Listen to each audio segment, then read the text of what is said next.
بسم اللہ الرحمن الرحیم۔ السلام علیکم۔ میں کراچی کے مشہور ہسپتالوں میں سے ایک کے لیبر روم میں صفائی کا کام کرتی تھی، مگر یہ کوئی نہیں جانتا تھا کہ میں صرف کوڑا چن کر لاکھوں روپے کماتی تھی۔ یہ جان کر آپ کے بھی رونگٹے کھڑے ہو جائیں گے کہ ڈاکٹر ڈیلیوری کرتے وقت عورتوں کی کیا چیز کوڑے میں پھینک دیتے ہیں، ایک ایسی چیز جسے دنیا سونے کے بھاؤ خریدنے کے لیے تیار تھی۔ میرا نام ثریا ہے۔ میری آنکھ نے بچپن سے ہی غربت اور مفلسی کے سوا کچھ نہ دیکھا تھا۔ میرے والد ایک دہاڑی دار مزدور تھے۔ اپنی ساری زندگی کی محنت کے باوجود ہمیں 2 وقت کی روٹی بامشکل فراہم کر پاتی۔ میں ان کی اکلوتی بیٹی تھی اور میرے 2 بھائی تھے۔ والد صاحب کی صحت نے جواب دینا شروع کر دیا تو گھر کا چولہا ٹھنڈا پڑنے لگا۔ ان کی کھانسی اور کمزوری بڑھتی گئی اور آخر کار انہوں نے کام چھوڑ دیا۔ تب میری ماں نے ہمت کی اور اسی پرائیویٹ ہسپتال میں صفائی کا کام شروع کر دیا جہاں آج میں کھڑی تھی۔ وہ ایک معمولی سی نوکری تھی، لیکن اماں کی تھوڑی سی تنخواہ ہمارے چھوٹے پھوٹے گھر کا سہارا بن گئی۔ زندگی کی جھڑکیاں بھی ختم نہیں ہوئی تھی کہ والد صاحب بیماری سے لڑتے لڑتے ہمیشہ کے لیے ہمیں چھوڑ گئے۔ اماں بالکل تنہا رہ گئی تھی۔ انہوں نے میری شادی میرے ایک کزن یتیم عارف سے کر دی۔ اماں نہیں جانتی تھی کہ وقت نے میرے منگیتر کو نشے کی لت میں دھکیل دیا ہے۔ وہ ایک ذمہ داری سے بھاگنے والا، اپنی دنیا میں گم رہنے والا شخص بن چکا تھا۔ شادی کے بعد ہی حقیقت مجھ پر بجلی بن کر گری۔ اماں خود بھی شوگر کی مریضہ ہو چکی تھی اور ان کی حالت اکثر بگڑ جاتی تھی۔ میرے اپنے 2 بچے ہو چکے تھے، ایک بیٹا اور ایک بیٹی۔ میرا شوہر تو کچھ کماتا نہیں تھا، اس لیے گھر چلانے کا سہارا بوجھ مجھ پر آن پڑا تھا۔ اماں تم اب آرام کرو، ایک دن میں نے ان کا ہاتھ دباتے ہوئے کہا جب ان کا شوگر لیول بہت گر گیا تھا، تمہاری جگہ اب میں کام پر جاؤں گی۔ اماں نے نم آنکھوں سے میری طرف دیکھا۔ بیٹی میں نے تمہیں پڑھایا لکھایا نہیں، بس غربت ہی دی۔ اب تم بھی وہی کام کرو گی جو میں کرتی رہی۔ اماں کام کوئی چھوٹا بڑا نہیں ہوتا اور خاندان کی عزت کے لیے مجھے عارف کے ساتھ نباہ تو کرنا ہی ہے۔ تم فکر نہ کرو، میں سب سنبھال لوں گی۔ قسمت نے مجھے بھی وہیں لا کھڑا کیا تھا جہاں کبھی میری ماں کھڑی تھی۔ میں بھی اسی ہسپتال میں، اسی یونیفارم میں اپنی ماں کی جگہ کام پر جانے لگی تھی۔ ماں نے اپنی ایمانداری اور محنت سے ہسپتال میں اچھی ساکھت بنائی تھی جس کا فائدہ مجھے ہوا، لیکن گھر میں غربت کا راج ویسے کا ویسا تھا۔ شوہر کا نشہ، ماں کی مہنگی دوائیاں اور بچوں کے بڑھتے خرچے میری کمر توڑ رہے تھے۔ تنخواہ مہینے کے پہلے 10 دنوں میں ہی ختم ہو جاتی۔ میری ڈیوٹی خاص طور پر لیبر روم میں ہوتی تھی۔ وہاں فرش پر جھاڑو لگانا، گندگی صاف کرنا اور جراثیم کچھ ادویات کا سپرے کرنا میری ذمہ داری تھی۔ ہر روز خون، دوائیوں اور صفائی کے کیمیکلز کی بو ملی جلی وہ میرے نتھنوں میں ایسے بس گئی تھی کہ مجھے اپنے وجود سے بھی یہی بو آتی محسوس ہوتی۔ یہ ایک عجیب جگہ تھی۔ ایک طرف نفسائیدہ بچے کے رونے کی پہلی آواز گونجتی تو دوسری طرف کسی ماں کی کراہی، ایک طرف خوشی سے بھرے خاندان ہوتے تو دوسری طرف مبارک ہو بی بی، اللہ نے چاند جیسا بیٹا دیا ہے۔ میں کسی بھی خاندان کو خوشخبری ملتے ہی فوراً ان کے پاس پہنچ جاتی۔ بہت بہت مبارک ہو، خوشی سے بچے کا باپ جیب میں ہاتھ ڈالتا اور 1000 500 کا نوٹ میری ہتھیلی پر رکھ دیتا۔ یہ انعام میرے لیے کسی خزانے سے کم نہیں ہوتا تھا۔ میں مبارکباد دینے میں ہمیشہ آگے رہتی تاکہ کچھ اضافی رقم حاصل کر سکوں۔ اسی طرح تھوڑی بہت مدد ہو جاتی، لیکن یہ اونٹ کے منہ میں زیرے کے برابر تھا۔ گھر لوٹتی تو بچوں کی معصوم فرمائشیں اور میرا استقبال کرتی۔ امی جان، گلی میں احمد نے نئے جوتے پہنے تھے، میرے جوتے تو ٹوٹ گئے ہیں۔ یا امی، عالیہ روز اسکول میں جوس پیتی ہے، میں بھی پیوں گی۔ ان کی باتیں میرے دل میں تیر کی طرح چبھتی۔ میری ساری کمائی تو اماں کی دوائیوں اور شوہر کے نشے کے خرچ میں ہی غائب ہو جاتی۔ بچوں کی خواہشیں ویسی کی ویسی دھری کی دھری رہ جاتی۔ میں راتوں کو چھت کو گھورتے ہوئے سوچتی کہ یہ غربت کا اندھیرا کب چھٹے گا۔ کیا میری زندگی اسی طرح صفائی کرتے اور دوسروں سے مبارکباد کی عوض میں بھیک مانگتے گزر جائے گی؟ لیکن پھر اچانک میری قسمت نے پلٹا کھایا، ایک ایسا پلٹا جس نے مجھے فرش سے اٹھا کر عرش پر پہنچا دیا۔ مجھے کیا معلوم تھا کہ جس کوڑے اور گندگی کو میں روز صاف کرتی ہوں، اسی میں میری غربت کا علاج چھپا ہے، ایک ایسا راز جو مجھے دنیا کا امیر ترین انسان بنا سکتا تھا، ایک ایسا گناہ جس کا بوجھ شاید مجھے ساری زندگی اٹھانا پڑے۔ یہ اس دن کی بات ہے جب ایک اجنبی سیاہ چمکتی ہوئی گاڑی میرے کچے گھر کے سامنے آ کر رکی۔ گلی کے بچے کھیلنا چھوڑ کر اسے ایسے دیکھنے لگے جیسے کوئی خلائی جہاز اترا ہو۔ اس سے پہلے ہماری گلی نے اتنی بڑی اور صاف ستھری گاڑی کبھی نہیں دیکھی تھی۔ میں دروازے پر کھڑی حیران تھی کہ اس گاڑی کا میری جھونپڑی کے سامنے کیا کام۔ اس میں سے ایک پینٹ کوٹ میں ملبوس کلین شیپ شخص نکلا۔ اس کے پالش کیے ہوئے جوتے گلی کی دھول میں بھی چمک رہے تھے۔ اس نے ایک نظر میرے گھر پر ڈالی اور پھر میری طرف دیکھ کر اطمینان سے بولا، آپ ثریا بی بی ہیں؟ اس کی آواز بھاری اور سلجھی ہوئی تھی۔ میں نے سہمی ہوئی نظروں سے اسے دیکھا اور دھیرے سے سر ہلایا۔ جی میں ہی ہوں۔ خیریت؟ آپ کراچی کے اس مشہور ہسپتال میں لیبر روم میں صفائی کا کام کرتی ہیں؟ اس کا دوسرا سوال پہلے سے زیادہ کھٹکا۔ اسے میرے کام کی جگہ کا کیسے معلوم؟ میں نے دوبارہ سر ہلایا اور حیرت سے اسے تکنے لگی۔ میرا دل دھک دھک کرنے لگا۔ شاید ہسپتال سے کوئی شکایت آئی ہے یا شاید میں نے کوئی غلطی کر دی ہے۔ جی کرتی ہوں۔ کوئی مسئلہ ہو گیا کیا صاحب؟ اس نے مسکراتے ہوئے نفی میں سر ہلایا۔ یا نہیں، کوئی مسئلہ نہیں ہے، بلکہ اب آپ کے سارے مسائل حل ہونے والے ہیں۔ میں نے سوچا اگر کوئی ہسپتال کا کام ہوتا تو مجھے وہیں بلا لیتے، یہاں گھر تک آنے کی کیا ضرورت تھی؟ میں اسے شک کی نگاہ سے دیکھ رہی تھی کہ وہ بولا، کیا میں اندر آ سکتا ہوں؟ مجھے آپ سے ایک بہت ضروری بات کرنی ہے۔ میں نے ہچکچاتے ہوئے اسے اندر آنے کا راستہ دے دیا۔ میرا چھوٹا سا صحن اور بوسیدہ دیواریں اس کے مہنگے لباس کے سامنے شرمندہ ہو رہی تھی۔ وہ ایک کرسی پر بیٹھ گیا جو بری طرح چرچرا رہی تھی۔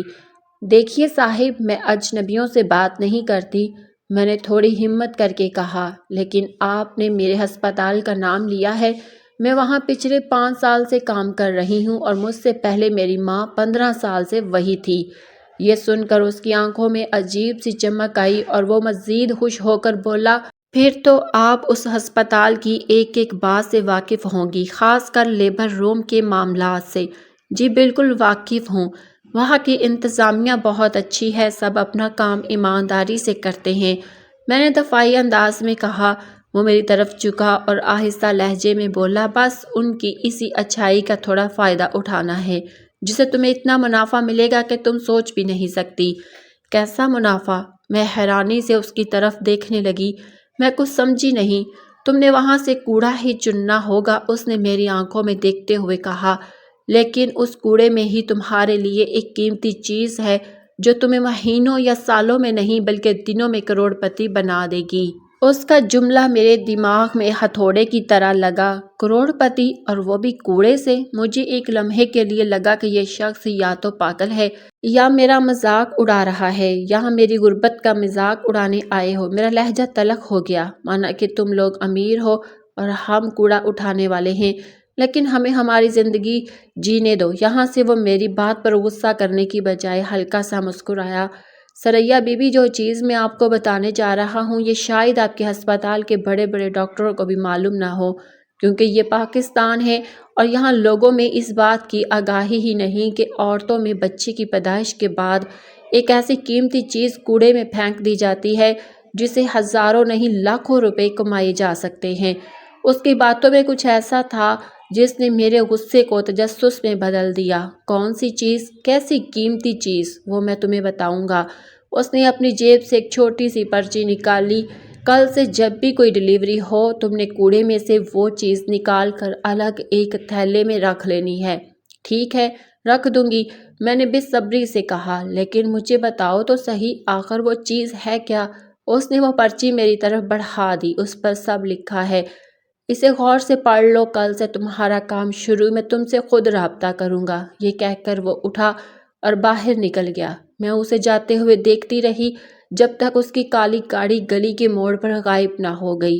پھر میں نے کانپتے ہاتھوں سے اس پرچی کو کھولا۔ اس پر صرف ایک لفظ لکھا تھا، ایک ایسا طبی لفظ جو میں نے کبھی کبھار نرسوں کی زبان سے سنا تو تھا مگر اس کا مطلب کبھی نہیں جانتی تھی۔ میں نے اس لفظ کو بار بار پڑھا، میری سمجھ میں کچھ نہیں آ رہا تھا کہ آخر یہ بیکار سی چیز اتنی قیمتی کیسے ہو سکتی ہے جسے ڈاکٹر اور نرسیں استعمال شدہ روئی اور پٹیوں کے ساتھ پھینک دیتی ہیں۔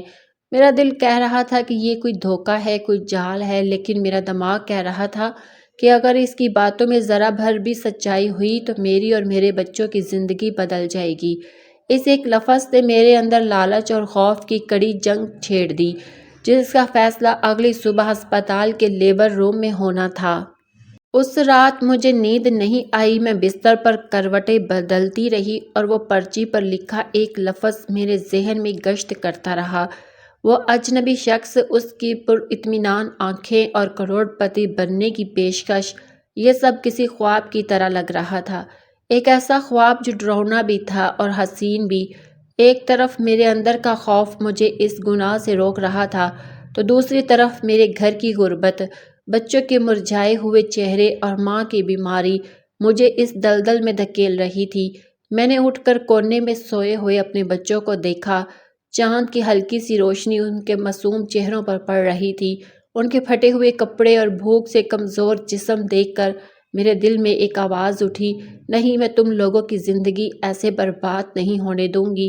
میں نے خود سے سرگوشی کی اور اس کوڑے میں ہی میری قسمت کا سونا چھپا ہے تو میں اسے ضرور نکالوں گی۔ یہ فیصلہ کرتے ہی میرے اندر کا خوف جیسے مر گیا، اس کی جگہ ہے ایک عجیب سی ہمت اور بے حسی نے لے لی۔ اگلی صبح جب میں ہسپتال کے لیے تیار ہو رہی تھی تو میرا دل معمول سے زیادہ تیز دھڑک رہا تھا۔ میں نے اپنے کام والے تھیلے میں ایک اضافی شاپر چھپا لیا۔ میرے ہاتھ کانپ رہے تھے لیکن میرا ارادہ پختہ تھا۔ جب میں ہسپتال میں داخل ہوئی تو ہر چیز وہی تھی، راہداریاں وہی، لوگ وہی، بو وہی، لیکن میری نظریں اب ہر کسی کو شک کی نگاہ سے دیکھ رہی تھی۔ مجھے لگ رہا تھا کہ جیسے ہر کوئی میرے راز کو جانتا ہے اور مجھے ہی دیکھ رہا ہے۔ ثریا، آج بڑی گمسم لگ رہی ہو، طبیعت تو ٹھیک ہے؟ سسٹر رحیمہ نے میرے پاس تھے گزرتے ہوئے ٹوکا۔ وہ ہسپتال کی ایک پرانی اور سخت مزاج نرس تھی۔ میں ایک دم سے اچھل پڑی، جی جی سسٹر، میں ٹھیک ہوں، بس رات کو ذرا نیند ٹھیک سے نہیں آئی۔ میں نے جلدی سے بہانہ بنایا، چلو چلو کام پر دھیان دو، آج صبح صبح ہی 3 ڈیلیوری کیس آئے ہوئے ہیں، لیبر روم بالکل صاف ہونا چاہیے۔ وہ حکم دے کر آگے بڑھ گئی۔ ان کی بات سن کر میرے دل کی دھڑکن اور تیز ہو گئی۔ 3 کیس مطلب 3 موقع۔ میں نے جلدی سے اپنا جھاڑو پونچھا، سامان لیا اور لیبر روم کی طرف بڑھ گئی۔ میں صفائی کا کام کر رہی تھی لیکن میرا سارا دھیان اندر سے آنے والی آوازوں پر تھا۔ میں بار بار دروازے کے شیشے سے اندر جھانکنے کی کوشش کرتی۔ وقت گزرتا جا رہا تھا اور میری بے چینی بڑھتی جا رہی تھی۔ پھر وہ لمحہ آ ہی گیا، پہلی ڈیلیوری مکمل ہوئی۔ نرسوں نے بچے کو صاف کر کے وارمر میں رکھا اور خاندان والوں کو مبارکباد دی۔ مبارک ہو بھائی صاحب، اللہ نے رحمت سے نوازا ہے۔ بیٹی کے والد نے خوشی سے کانپتے ہاتھوں سے 500 کا نوٹ میری طرف بڑھایا، لیکن آج میری نظر اس نوٹ پر نہیں بلکہ اس کوڑے دان پر تھی جس میں نرس نے خون اور روئی میں لتھڑی ہوئی بہت سی چیزوں کے ساتھ اس قیمتی چیز کو بھی ڈال دیا تھا۔ جیسے ہی ڈاکٹر اور نرسیں کمرے سے نکلی، میں فوراً صفائی کے بہانے اندر داخل ہو گئی۔ میں نے دروازہ ہلکا سا بند کیا اور تیزی سے کوڑے دان کی طرف بڑھی۔ میرے ہاتھ کانپ رہے تھے اور ماتھے پر پسینہ آ گیا تھا۔ میں نے اپنی زندگی میں کبھی چوری نہیں کی تھی اور یہ کام مجھے دنیا کا سب سے مشکل کام لگ رہا تھا۔ میں نے ہمت کر کے کوڑے دان میں ہاتھ ڈالا۔ خون اور دیگر فضلہ دیکھ کر مجھے مچلی ہونے لگی، لیکن میں نے وہ چیز اٹھائی جو اس شخص کی بتائی ہوئی نشانیوں کے عین مطابق تھی اور اسے جلدی سے اپنے چھپائے ہوئے شاپر میں ڈال دیا۔ اتنے میں دروازہ اچانک کھلا اور ایک نرس اندر داخل ہوئی۔ ارے ثریا، تم نے ابھی تک یہ صاف نہیں کیا، چلو جلدی کرو، ہمیں دوسرے مریض کو اندر شفٹ کرنا ہے۔ میں نے اسی طرح جھٹکا کھایا جیسے رنگے ہاتھوں پکڑی گئی ہوں۔ میں نے جلدی سے وہ شاپر اپنی صفائی کی بالٹی کے نیچے چھپا لیا۔ اس کے جانے کے بعد میری جان میں جان آئی۔ یہ ایک بہت قریبی واقعہ تھا۔ شام تک میں نے اسی طرح ڈرتے ڈرتے چھپ چھپ کر مزید 2 تھیلیاں جمع کر لی۔ چھٹی کا وقت ہوا تو میں نے وہ تھیلا اپنے بڑے بیگ میں چھپایا اور ہسپتال کے پچھلے گیٹ کی طرف چل پڑی۔ یہ گیٹ کم ہی استعمال ہوتا تھا۔ میں نے وہاں پہنچ کر اسی نمبر پر کال کی جو اس شخص نے دیا تھا۔ میں پچھلے گیٹ پر ہوں، میں نے دھڑکتے دل کے ساتھ کہا۔ 5 منٹ میں پہنچ رہا ہوں، دوسری طرف سے جواب آیا۔ ٹھیک 5 منٹ بعد وہی کالی گاڑی اندھیرے سے نمایاں ہوئی۔ وہ شخص گاڑی سے اترا اور میری طرف آیا۔ میں نے بغیر کچھ کہے وہ تھیلا اس کے حوالے کر دیا۔ اس نے اس گاڑی کی پچھلی سیٹ پر پھینکا اور اپنی جیب سے نوٹوں کی ایک موٹی گٹی نکال کر میرے ہاتھ میں تھما دی۔ یہ تمہاری آج کی محنت ہے، وہ مسکرا کر بولا۔ میں نے کانپتے ہاتھوں سے نوٹ پکڑے میں نے زندگی میں پہلی بار 5,000 کے کئی نوٹ دیکھے تھے، شاید 50,000 سے بھی زیادہ، میرے پورے مہینے کی تنخواہ سے 10 گنا زیادہ، لیکن اس کوڑے کے اتنے پیسے میرے منہ سے بے اختیار نکلا۔ میں نے کہا تھا نا، یہ کوڑا نہیں سونا ہے، یہ کہہ کر وہ گاڑی میں بیٹھا اور تیزی سے چل دیا۔ میں وہی کھڑی نوٹوں کو گھورتی رہی، میری آنکھوں میں آنسو آ گئے۔ خوف، گناہ اور شرمندگی کے احساس پر لالچ اور خوشی غالب آ چکی تھی۔ مجھے اس وقت اپنے بھوکے بچے، بیمار ماں اور ایک روشن مستقبل نظر آ رہا تھا۔ میں نے فیصلہ کر لیا تھا کہ یہ کام میں ہر روز کروں گی۔ میں ہسپتال سے گھر تک کا راستہ جیسے ہوا میں اڑ کر طے کر رہی تھی۔ میرے ہاتھ میں پکڑی نوٹوں کی گڈی صرف کاغذ کے ٹکڑے نہیں تھے، بلکہ میری امیدیں، میرے بچوں کے خواب اور میری ماں کی صحت کی ضمانت تھی۔ خوف اور جرم کا احساس اب کہیں پیچھے رہ گیا تھا اور اس کی جگہ ایک نشہ وار خوشی نے لے لی تھی۔ پہلی بار زندگی میں نے خود کو بے بس اور لاچار نہیں بلکہ طاقتور محسوس کیا تھا۔ گھر جانے سے پہلے میں نے سیدھا اس میڈیکل سٹور پر رخ کیا جہاں سے میں اماں کی دوائیاں لیا کرتی تھی۔ اماں کی شوگر اور بلڈ پریشر کی دوائی دے دیں۔ دکاندار نے مجھے سر سے پاؤں تک دیکھا اور طنز سے بولا، باجی پہلے پچھلے 2,000 روپے تو ادا کر دیں، پھر آگے بات ہوگی۔ میں نے اس کی بات پر ہنسنے کی بجائے سکون سے اپنے تھیلے سے 5,000 کا کھڑکھڑاتا ہوا نوٹ نکالا اور کاؤنٹر پر رکھ دیا۔ یہ لے اپنے 2,000 اور اب مجھے پورے 2 مہینے کی دوائیاں پیک کر دے۔ دکاندار کی آنکھیں حیرت سے پھیل گئی۔ آپ بیٹھے تو صحیح، آج پہلی بار مجھے پیسوں کی طاقت کا صحیح اندازہ ہوا تھا۔ وہاں سے میں پھل کی دکان پر گئی۔ میں نے وہ تمام پھل خریدے جن کی طرف میرے بچے حسرت بھری نگاہوں سے دیکھا کرتے تھے۔ پھر میں راشن کی دکان پر گئی اور گھر کو مہینوں بھر کے سامان سے بھر دیا۔ آخری چکر میں نے بچوں کے کپڑوں کی دکان پر لگایا اور ان کے لیے نئی چمکدار جوتے اور کپڑے خریدے۔ جب میں گھر پہنچی تو میرے دونوں ہاتھ بھرے پڑے تھے۔ میری بیٹی نے کپڑوں والے تھیلے میں سے اپنے لیے ایک نئی فراک نکالتے ہوئے خوشی سے چیخا۔ میرے بیٹے نے نئی جوتوں کو سینے سے لگا لیا۔ ان کے چہروں پر جو خالص خوشی تھی اسے دیکھ کر مجھے لگا کہ میں نے کوئی گناہ نہیں کیا بلکہ دنیا کا سب سے نیک کام کیا ہے۔ ثریا اماں نے مجھے بازو سے پکڑ کر ایک کونے میں لے گئی۔ ان کی آنکھوں میں خوشی کے ساتھ ساتھ گہری تشویش ہوئی تھی۔ یہ سب کہاں سے آیا بیٹی؟ کیا تو نے کسی سے ادھار لیا؟ ہم غریب ضرور ہیں لیکن مقروض ہو کر نہیں جی سکتے۔ میں اس سوال کے لیے ذہنی طور پر تیار تھی نہیں۔ اماں ادھار کیوں لوں گی؟ ہسپتال والوں نے مجھے بونس دیا ہے، کہتے ہیں کہ تم اور تمہاری ماں نے اتنے سال ایمانداری سے خدمت کی ہے، یہ اس کا انعام ہے۔ میں نے صاف جھوٹ بولا۔ اماں کو میری بات پر پوری طرح یقین تو نہیں آیا لیکن وہ خاموش ہو گئی۔ اللہ تیرا بھلا کرے، انہوں نے میرے سر پر ہاتھ پھیرتے ہوئے کہا۔ اتنے میں میرا شوہر عارف جو شاید کہیں کونے میں سو رہا تھا شور شرابہ سن کر اٹھ گیا۔ اس کی نظر نئے سامان اور کپڑوں پر پڑی۔ اس کی آنکھوں میں لالچی چمک بھر آئی۔ واہ واہ، لگتا ہے کہیں سے مال ہاتھ لگ گیا ہے۔ وہ مسکراتا ہوا میری طرف بڑھا۔ چلو شاباش، اب جلدی سے مجھے بھی میرے خرچ کے پیسے دو، دوست انتظار کر رہے ہیں۔ پہلے میں اس کی دھمکیوں سے ڈر کر یا گھر کی لڑائی سے بچنے کے لیے اسے پیسے دے دیا کرتی تھی، لیکن آج میرے اندر ایک نئی سریا تھی۔ کوئی پیسہ نہیں ملے گا، میں نے سخت لہجے میں جواب دیا۔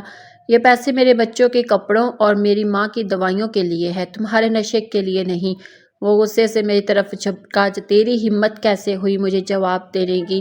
ہمت پیسوں سے آتی ہے عارف، میں نے اس کی آنکھوں میں آنکھیں ڈال کر کہا اور 500 کا ایک نوٹ اس کی طرف اچھال دیا۔ یہ لو، اب پورے دن مجھے اپنی شکل مت دکھانا۔ وہ حیرت سے مجھے دیکھتا رہ گیا، پھر نوٹ اٹھا کر بڑبڑاتا ہوا نکل گیا۔ آج میں نے صرف پیسے نہیں کمائے تھے بلکہ اپنی کھوئی ہوئی عزت اور خود اطمینانی بھی واپس پا لی تھی۔ اس دن کے بعد یہ میرا معمول بن گیا۔ میں ہر روز ہسپتال جاتی، لیکن اب میرا مقصد صرف صفائی کرنا نہیں تھا۔ میں ایک شکاری کی طرح لیبر روم کی باہر منڈلاتی رہتی، اپنے شکار کا انتظار کرتی۔ پہلے دن کا خوف اب ایک پیشہ ورانہ مہارت میں بدل چکا تھا۔ مجھے پتا تھا کہ کس وقت کمرے میں جانا ہے، کس طرح نرسوں کی نظروں سے بچنا ہے اور کس صفائی سے اپنا کام کرنا ہے۔ وہ کوڑا دان مجھے گندا اور بدبودار نہیں بلکہ خزانے کا صندوق لگتا تھا۔ ہر روز شام کو میں پچھلے گیٹ پر اس کالی گاڑی والے شخص سے ملتی۔ ہمارے درمیان کوئی بات نہیں ہوتی تھی۔ میں اسے تھیلا دیتی، وہ مجھے نوٹوں کی گٹی تھما دیتا اور ہم اپنی اپنی راہ چل پڑتے۔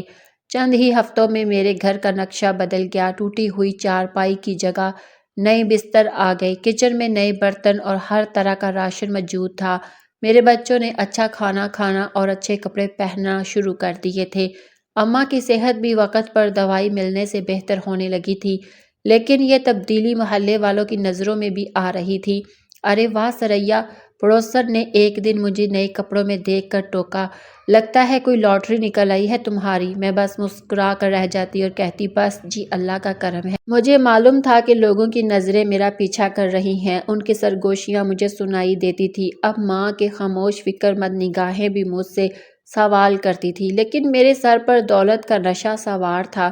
پیسہ سچ میں جب نہیں ہوتا تو انسان کا حوصلہ کچل کر رکھ دیتا ہے، اور جب آتا ہے تو انسان کو اس کی اوقات بھلا دیتا ہے۔ میرے ساتھ بھی کچھ ایسا ہی ہو رہا تھا۔ میں اب وہ پرانی ڈھری سہمی سریا نہیں رہی تھی جو ہر کسی کے سامنے ہاتھ پھیلاتی اور چھپ کر سلام کرتی۔ اب میری چال میں ایک اطمینان تھا، میری آواز میں ایک اختیار تھا۔ میں نے جھونپڑی والا گھر چھوڑ کر اسے محلے کے کنارے پر ایک چھوٹا مگر پکا مکان کرائے پر لے لیا تھا۔ گھر میں فریج، ٹی وی اور ضرورت کی ہر چیز موجود تھی۔ میرے بچے اب گلی کے دوسرے بچوں کی طرح اچھے کپڑے پہنتے اور ان کے ہاتھ میں مہنگے کھلونے ہوتے۔ میں نے ہسپتال میں کام کرنا نہیں چھوڑا تھا کیونکہ میرا خزانہ تو وہی تھا، لیکن میں وہاں صفائی والی سریا ماسی سے سریا بی بی بن گئی تھی۔ میں اکثر نرس اور دیگر عملے کے لیے کھانے پینے کی چیزیں لے جاتی، ان کی چھوٹی موٹی مالی مدد بھی کر دیتی۔ میرے اس رویے نے سب کو حیران کر دیا تھا، لیکن کوئی مجھ سے براہ راست پوچھنے کی ہمت نہیں کرتا تھا۔ سریا بی بی، آپ تو دن بدن امیر ہوتی جا رہی ہیں، ہمیں تو بتائیں یہ کون سا جادو کا چراغ ہاتھ لگ گیا ہے؟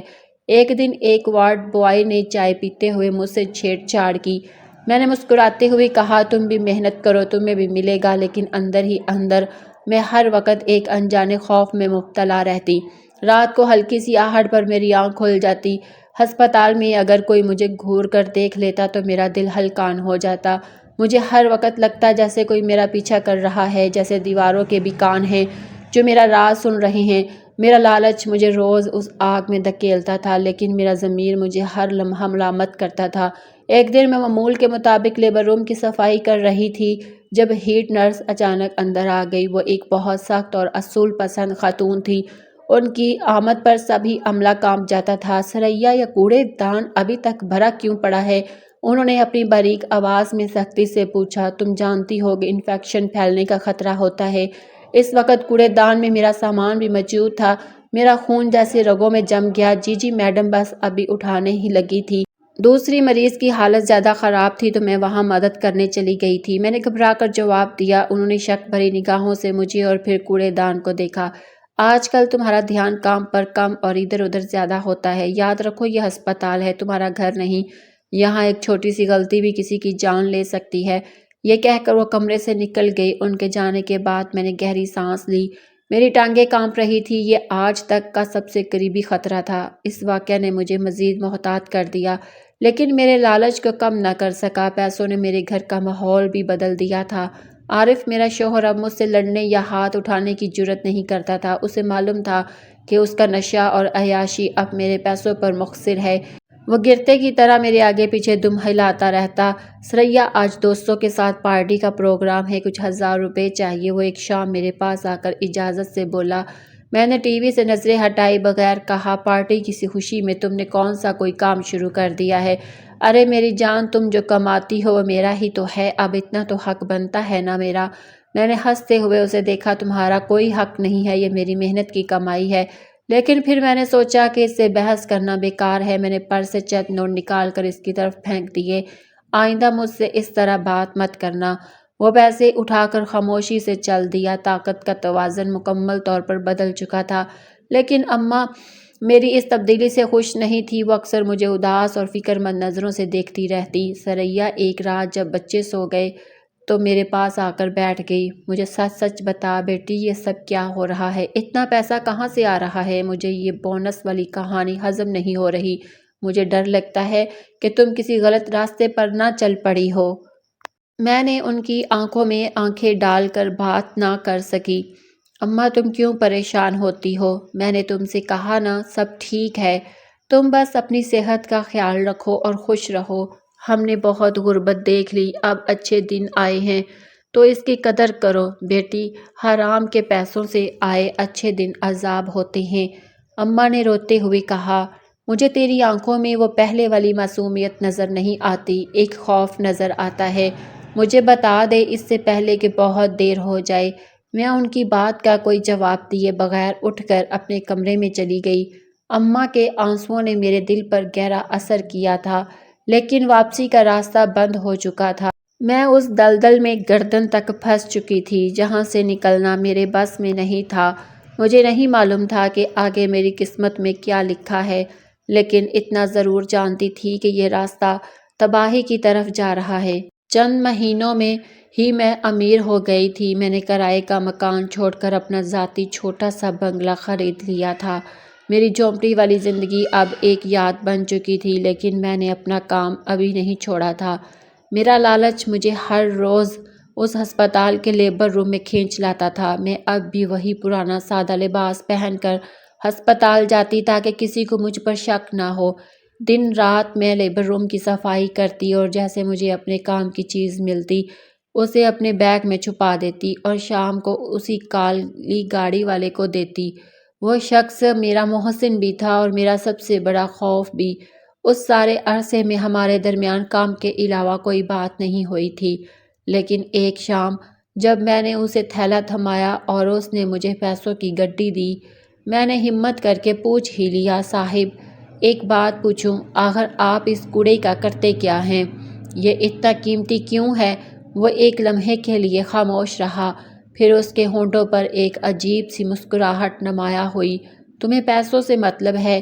یا اس کی تفصیلات سے زیادہ جاننے کی کوشش مت کرو، بس اتنا سمجھ لو کہ یہ فضلہ دوسرے ممالک میں بھیجا جاتا ہے جہاں لوگ اس کے منہ مانگے دام دیتے ہیں۔ لیکن کیوں؟ میں نے اصرار کیا، کیونکہ ثریا بی بی ایک انسان کا کوڑا دوسرے انسان کا خزانہ ہوتا ہے۔ یہ کہہ کر اس نے گاڑی کا شیشہ چڑھا لیا اور وہاں سے چل دیا۔ اس کا جواب میرے ذہن میں کئی نئے سوال چھوڑ گیا تھا۔ میں جتنا اس کام میں دھنس رہی تھی اتنا ہی میرا تجسس اور خوف بڑھتا جا رہا تھا۔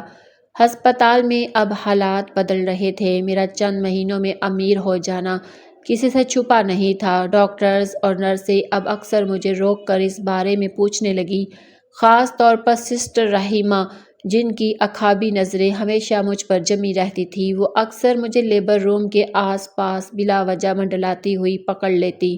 ثریا، تمہاری ڈیوٹی تو صبح کی شفٹ میں ختم ہو جاتی ہے، تم اس وقت یہاں کیا کر رہی ہو؟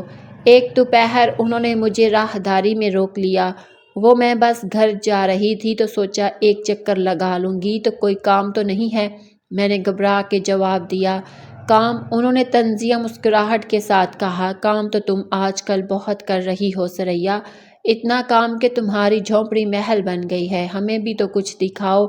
ان کا لہجہ اور ان کی آنکھوں میں چھپا شک میرے دل میں خطرے کی گھنٹی بجا گیا۔ میں نے بات کو ٹالنے کی کوشش کی، سسٹر، جسے اللہ دیتا ہے اسے چھپڑ پھاڑ کر دیتا ہے۔ مجھ غریب پر بھی اس کی نظر ہو گئی۔ تو اس میں حیرانی کیسی؟ حیرانی اس بات کی ہے کہ اللہ کی نظر کرم صرف لیبر روم کے کوڑے دان پر ہی کیوں ہوتی ہے؟ ان کا یہ جملہ میرے پاؤں تلے سے زمین نکالنے کے لیے کافی تھا۔ کیا وہ کچھ جانتی ہے؟ کیا انہوں نے مجھے دیکھ لیا ہے؟ میں ان کے سوال کا کوئی جواب دیے بغیر تیزی سے وہاں سے نکل گئی۔